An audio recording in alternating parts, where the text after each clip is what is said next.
Bonjour à toutes, bonjour à tous, bienvenue sur Un Parfum Littéraire. Je vous retrouve aujourd'hui pour un compte-rendu d'une de mes premières lectures estivales. Il s'agit de la revue Natives, des peuples des racines, que j'ai découverte ce mois-ci. C'est un numéro spécial qui s'appelle Résilience, climat et biodiversité. Évidemment, je partais conquise d'avance, néanmoins j'ai quand même appris beaucoup de choses, été effarée par énormément d'éléments, et je me suis dit que c'était une revue qui méritait vraiment d'être plus connue, parce que bon, c'est un peu niche, hein, on va pas se mentir. Moi je l'ai trouvé à la médiathèque par pur hasard, mais jamais j'avais entendu parler de ce magazine-là. Donc j'ai pensé que, comme on est quand même dans l'air du temps avec l'écologie, pour introduire ce magazine, c'était pas mal. Il y en a plein d'autres hein, qui existent autour de l'eau, autour de la transe, autour de pratiques chamaniques, autour de plein de sujets. Mais là, on va parler de celui-ci. Donc, comme vous pouvez le constater, c'est un magazine, donc même si c'est un numéro spécial qui est quand même particulièrement épais. Là, on est sur près de 160 pages, ce qui est quand même bien généreux pour ce type d'éditorial. Les articles se focalisent non pas sur un seul peuple autochtone, mais ça parcourt vraiment tout le monde. Donc j'ai relevé la Malaisie, l'Irlande, l'Australie, le Mali, plusieurs peuples en Amérique, en posant à chaque fois un regard qui interroge notre rapport, ou le rapport de ces peuples à l'humanité, à la nature, à la terre, à l'environnement, au vivant, et donc évidemment ça interroge aussi notre propre rapport, nous occidentaux bien mondialisés, à ça. Je vais mélanger voilà, des éléments du magazine et des réflexions personnelles qui me sont venues au fur et à mesure de ma lecture. Alors, je vais peut-être commencer par le vocabulaire. J'ai découvert un monsieur qui est un philosophe, anthropologue et ethnologue qui s'appelle Philippe Descola, que vous voyez juste ici, c'est ce monsieur-là. Donc c'est un grand entretien, très intéressant. Et Philippe Descola, il explique, donc il a vécu, c'est quelqu'un qui a vécu plusieurs années au milieu de la haute Amazonie, au contact, enfin pas au contact même, il était intégré au peuple des Achuar pour ses recherches. Et il explique pourquoi est-ce qu'il y a plusieurs termes qu'on emploie pour désigner les peuples autochtones qui ne sont absolument pas adaptés. Donc il explique pourquoi dire peuple non contacté c'est un abus de langage, pourquoi peuple racine c'est pas convenable non plus, et moi je rajouterais pourquoi est-ce que peuple primitif faut absolument l'éviter. Donc les peuples non contactés, pourquoi est-ce que c'est un abus de langage? Parce qu'en fait ces peuples ont été contactés à un moment donné, mais ce contact a été tellement destructeur pour eux qu'il y a eu un choix de survie qui est humainement parfaitement compréhensible, de protection et donc de refus de rentrer en contact à nouveau avec le monde extérieur. Je rappelle quand même que si ma mémoire est bonne, c'est 85% de la population américaine, donc Amérique du Nord, Amérique centrale, Amérique du Sud, qui a été décimée avec l'arrivée progressive des colons européens. Donc est-ce qu'on peut leur en vouloir de pas être chaud patate pour rentrer à nouveau en contact avec nous? Je suis pas sûre qu'on puisse leur en vouloir. Voilà, donc ça c'est pour les peuples non contactés. Ensuite, les peuples racines, parce que c'est un truc, c'est un adjectif qui est exotisant, quoi. Enfin voilà, un peuple racine, ça veut rien dire en fait.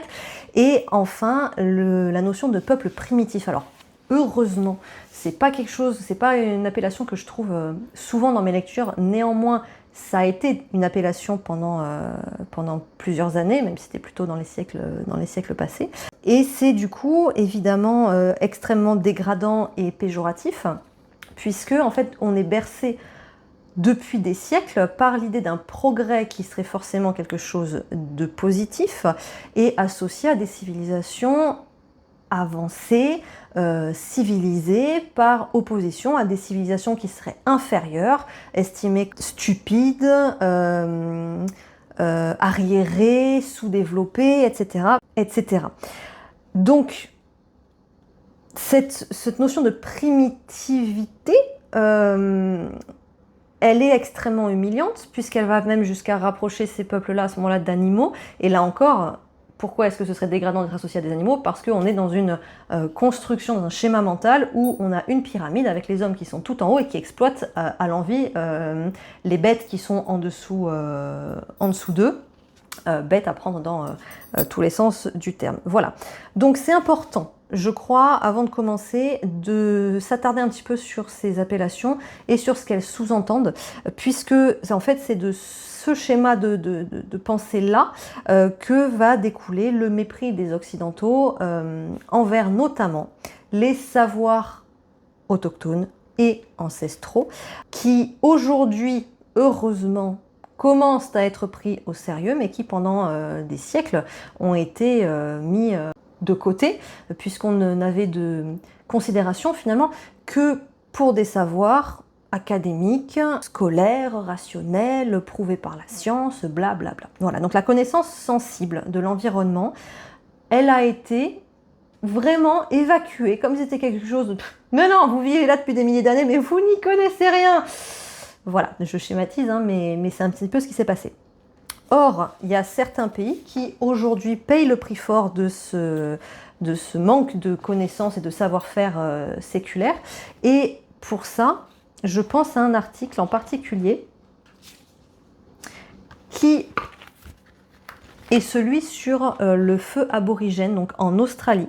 En gros, il y avait une pratique qui était répandue dans le peuple, je vais très mal le prononcer, je pense, Yolngu, depuis 65 000 ans, une pratique donc qui était liée à la connaissance intime, vraiment et précise des vents, de l'humidité, de la saison, de l'environnement, et qui permettait de préserver cet environnement.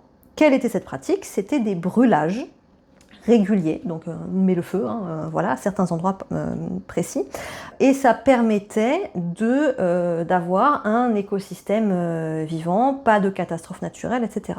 Sauf que les colons sont arrivés et ils ont interdit cette pratique pendant 2 siècles.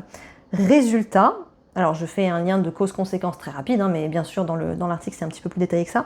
L'un des résultats, ça a été, on s'en rappelle toutes et tous, je pense, les méga-feux de 2019-2020 en Australie. Je ne sais pas si vous vous souvenez de ces images absolument apocalyptiques de kilomètres partis en fumée, d'animaux carbonisés, enfin c'était un désastre.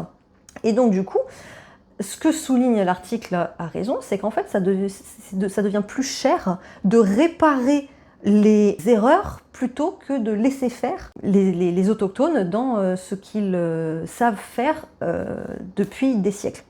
Voilà, donc le message, c'est de revenir à ces savoirs séculaires ancestraux portés par des peuples qui vivent en harmonie avec la nature.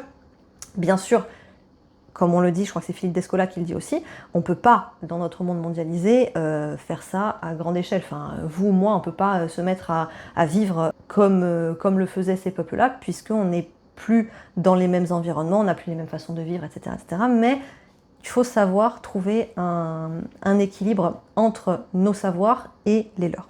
Par ailleurs, le lien du coup entre l'effondrement de la biodiversité, le dérèglement climatique et la colonisation, il est très bien démontré dans le magazine et on parle par exemple de la Malaisie.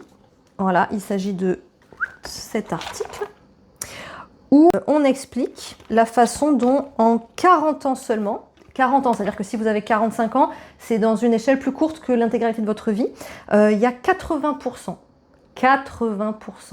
de la forêt des Pénans, je ne sais pas si je le prononce bien, qui a été détruite pour la culture des palmiers à huile. Vous savez ce qu'il y a dans votre Nutella là, voilà. Et donc, par conséquent, vous avez par exemple une augmentation de presque 900% de la malaria qui est transmise par les moustiques, parce que du coup, il y a un écosystème entier qui s'est effondré. Donc ça, c'est une conséquence, par exemple, en termes de santé. Deuxième conséquence, on a des peuples qui étaient, enfin un peuple qui était un peuple nomade, qui se trouve obligé de se sédentariser, donc involontairement, pour essayer, en fait, de sauver le peu qui reste. Et vraiment, de lire ça, moi, ça m'a retourné l'estomac. On en est à ce point où, pour arriver à sauver des espaces naturels, on est obligé en fait d'y vivre, parce que sinon tout est détruit, tout est rasé pour la consommation du plus grand nombre. Donc ça m'amène à un autre lien qui fonctionne de pair en fait avec la colonisation, qui est le capitalisme. Donc la logique du profit, la logique de l'expansion, la logique du toujours plus. Et en fait, colonisation et capitalisme, ce sont deux notions qui deviennent parfaitement indissociables lorsqu'on parle de climat et de dérèglement climatique, puisque dans les deux cas, la terre, ça devient un objet de consommation dont on va chercher à tirer profit, qu'il s'agisse d'un profit de pouvoir ou d'un profit financier. Donc la terre, c'est une ressource qu'il faut exploiter pour faire fructifier un maximum ce qu'on peut extraire. Et donc de là, on va avoir l'agriculture intensive, on va avoir la déforestation, on va avoir les forages, on peut penser aussi au tourisme de masse qui détruisent aussi les écosystèmes, on peut penser à la pollution des ressources. Sur la pollution des ressources d'ailleurs, j'ai lu, alors là j'ai plus l'article, qu'il y a un certain peuple en Indonésie qui vivent à côté d'une rivière. La rivière, j'ai dû le noter, oui, la rivière Nayang, qui se trouve incapable de pêcher le poisson qu'il y a dedans et de boire l'eau parce qu'en fait c'est trop pollué, et donc on arrive à des situations parfaitement absurdes et d'une tristesse terrible où ces gens-là sont obligés d'aller acheter de l'eau et acheter du poisson sain alors qu'ils vivent à côté d'une rivière où il y a du poisson. Enfin voilà, ça se fait donc, c'est révoltant, enfin, je trouve ça, bref. Et donc ça se fait évidemment, ce capitalisme et cette colonisation au détriment des écosystèmes, au détriment de la biodiversité et donc forcément du climat. Il est question de l'Indigenous Climate Action qui est cité dans le magazine et qui explique très bien ces liens entre colonialisme, capitalisme, suprématie blanche, etc. Et Philippe Descola, il parle, et je suis parfaitement d'accord avec lui, du fait qu'on est dans une ère qui finalement est capitalocène. C'est une notion, vous regarderez, il y a plusieurs articles sur le net sur ça, c'est du fait du capitalisme qu'on arrive à ce dérèglement climatique. Parce qu'en fait, on va quand même rappeler une chose, si la biodiversité s'effondre, il y a tout qui s'effondre en fait. Il y a des chiffres qui sont donnés, alors on les connaît ces chiffres, mais quand on les a de visu, je peux vous dire que ça vous fait tout drôle. Donc, 68% des populations de vertébrés, mammifères, poissons, oiseaux, reptiles, amphibiens, ont disparu entre 1970 et 2016, donc en moins de 50 ans. 40% des insectes sont en déclin au niveau mondial. Depuis 30 ans, la masse des insectes diminue sur Terre de 2,5% chaque année, alors qu'au moins 75% des cultures alimentaires en Europe dépendent des insectes pollinisateurs. 41% des amphibiens et 27% des crustacés risquent de disparaître à brève échéance de la surface de la Terre ou du fond des océans. 75% des milieux terrestres sont altérés de façon significative, et plus de 85% des zones humides ont été détruites. 66% des milieux marins sont détériorés. 30% de la superficie des herbiers marins qui offrent nourriture et nurserie à la faune marine ont été détruits au cours du XXe siècle. 33% des récifs coralliens et plus d'un tiers des mammifères marins sont menacés. 15 milliards d'arbres sont abattus chaque année dans le monde. 46% de la couverture forestière a disparu depuis la préhistoire. Je dois vous dire que quand on lit ça, on se dit en fait on ne peut pas continuer à vivre comme on le fait aujourd'hui. Vraiment, on n'est même plus dans la direction du mur, on est dans le mur et on continue à creuser en se disant non mais tout va bien, tout va bien. Je ne sais pas finalement si les gens réalisent ce que ça signifie, et en même temps, est-ce qu'on peut en vouloir aux gens de ne pas réaliser? Je vais en parler après, mais en fait, c'est une question d'éducation et de société et de ce qu'on nous dit, etc. Enfin, voilà. Donc, ce qui est quand même important, c'est de souligner que l'intégralité des peuples autochtones, pas un, pas deux, mais vraiment tous les peuples autochtones, ont prévenu. Depuis des années, bien sûr les scientifiques, évidemment, depuis les années 70, en se coupant de la nature, on se rend aveugle à cette nature-là. C'est pour ça, là, je vous donne des chiffres, mais il y a plein de gens qui réaliseront pas réellement ce que ça signifie, parce qu'on vit maintenant essentiellement dans des villes. On ne vit plus au contact de la nature. Et donc, on est sur un anthropocentrisme tellement important, c'est-à-dire que tout tourne autour de l'homme tout le temps et de sa supériorité supposée, qu'en fait, on oublie que l'homme est un animal parmi d'autres animaux, en fait. Voilà. Parce qu'encore une fois, hein, la planète, elle vivra bien sans nous, il n'y a pas de souci. Hein. Par contre, nous, on va disparaître. À un moment donné, si on continue comme ça, les bouquins apocalyptiques que vous lisez, ça va finir par devenir réel. Hein. Donc, il y a ça, le fait qu'on est complètement anthropocentré et donc du coup sans avoir de lien à la nature, on ne se rend pas compte des conséquences directes. Et il y a aussi une notion qui est très présente chez ces populations qui n'ont pas adapté le mode de vie de la mondialisation, qui a disparu chez nous, à savoir le rapport spirituel à la nature, aux éléments, aux animaux, etc. Et en fait, ce qui est expliqué dans plusieurs des articles de ce magazine, c'est que ce respect-là, c'est la condition finalement sine qua non d'un rapport respectueux et équilibré à notre environnement. C'est-à-dire que l'homme ne va prendre de la terre, des animaux, que ce dont il a besoin. Il ne va pas surexploiter l'environnement dans lequel il vit. Sauf que ça n'a jamais été entendu et ça commence un petit peu à l'être, mais les industriels s'en moquent complètement. Et c'est-à-dire que là, j'ai l'impression, j'ai l'impression vraiment qu'on est comme dans une tragédie grecque, on court à notre perte. On le sait, on a tous les symboles, tous les voyants en rouge. On pourrait l'arrêter, mais on y va. Enfin, moi, ça me dépasse. Enfin bon. Donc là, je parle des industriels, mais je crois qu'on peut pas lire vraiment ce magazine et retourner à notre vie de tous les jours en se disant oh, c'est pas grave, je vais continuer à surconsommer, je vais continuer à acheter beaucoup pour pas cher. Et je sais que c'est tentant de se dire mais de toute façon, si c'est foutu, autant y aller à fond, brûler la corde par les deux bouts, de toute façon c'est mort, c'est pas moi qui vais pouvoir y changer quelque chose, et c'est hyper tentant de se dire ça, vraiment c'est très très tentant. Mais, et là je vais citer une autre personne dans ce magazine qui s'appelle Jean Jouzel, qui est un paléoclimatologue et qui est l'ancien président du GIEC, je pense que maintenant tout le monde sait ce que c'est que le GIEC, qui dit « Tout le monde est concerné. Je dis très souvent qu'il ne faut pas toujours rejeter la responsabilité sur les autres. Quand on regarde notre vie de tous les jours, se loger, se nourrir, se déplacer, la mobilité, les bâtiments, l'urbanisme, l'alimentation, ce sont les 2/3 des émissions de gaz à effet de serre. Donc on ne peut pas toujours dire la lutte contre le réchauffement climatique, ça doit être l'État ou ça doit être les industriels. Chacun d'entre nous a un rôle à jouer en tant qu'individu dans sa vie de tous les jours, dans sa vie de citoyen, dans sa sphère privée. L'État et les collectivités territoriales ont un rôle essentiel à jouer, à la fois pour la lutte contre le réchauffement climatique, la mobilité, les systèmes alimentaires, mais aussi bien sûr le bâtiment et l'urbanisme. Les entreprises ont aussi un rôle essentiel, mais aussi les ONG, les médias, l'éducation. Et il faut que tout le monde joue sa partition. Et j'ai trouvé ça extrêmement juste parce que c'est souvent quelque chose auquel on se confronte. Quand on parle du fait qu'il faut changer nos habitudes, ouais mais c'est pas moi qui vais changer le monde. Non, peut-être que c'est pas toi, mais c'est toi, plus toi, plus toi, plus toi, plus toi, plus toi, et c'est ensemble qu'on va réussir à changer les choses.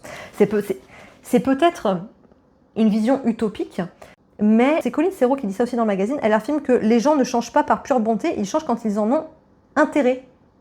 Je crois que les gens n'ont pas réalisé qu'ils ont intérêt en fait à changer. Alors c'est pas un chemin qui est facile hein, parce qu'on a été éduqués à consommer beaucoup à petit prix parce que depuis des générations, on nous apprend que l'unique source de richesse et de satisfaction, c'est le fait d'avoir, et d'avoir beaucoup. Et on va se hiérarchiser dans la société en fonction de nos possessions, en fonction de ce qu'on a. Et forcément, les industries, c'est elles qui ont mis ça en place, et c'est elles qui exploitent ça.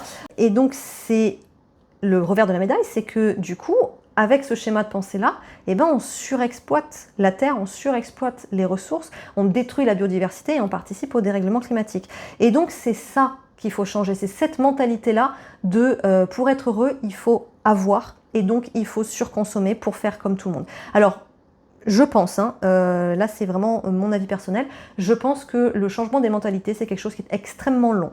Je pense que ça, clairement moi je le verrai pas de mon vivant, mais sans ça, l'espèce humaine est absolument condamnée. Donc c'est facile à dire, bien sûr, mais c'est voilà, un pas par un pas, il y a plein d'alternatives possibles pour vivre autrement. Enfin voilà, moi je suis pas non plus exempte de... Enfin je suis loin d'être irréprochable, mais je pense que chacune et chacun, on se doit, c'est un devoir de faire quelque chose pour les générations futures et même simplement pour nous. Je veux dire, on a des étés qui là sont à 40 degrés et c'est que le début. Enfin, 2026, c'est l'été le plus frais du reste de notre vie, en fait. Voilà. Donc, Ça m'a amené à me poser une seule question, en fait, que je vous pose aussi, et je conclurai sur ça. Il n'y a pas de question de culpabilité, c'est juste, moi, une question que je me suis posée, et je me suis retrouvée très con, parce que je me suis dit, bah oui, en fait. Si demain, on vous coupe l'eau, si demain, on vous coupe l'accès au supermarché, qu'est-ce qui aura le plus de valeur, en fait? Est-ce que ce sera tout ce que vous avez là autour de vous, ou est-ce que ce seront les ressources que la Terre est capable de nous donner? Et qu'est-ce qu'on sait faire? Sur ces bonnes paroles, je vous remercie de m'avoir écouté. J'espère que ça vous aura donné envie soit d'aller jeter un œil à ce magazine, soit de vous interroger, d'approfondir un petit peu toutes ces questions autour des savoirs autochtones, autour de l'écologie, de ce qu'on peut faire. C'est à chacune, à chacun de se responsabiliser sur notre futur, quand bien même on serait misanthrope. Merci encore, à très bientôt.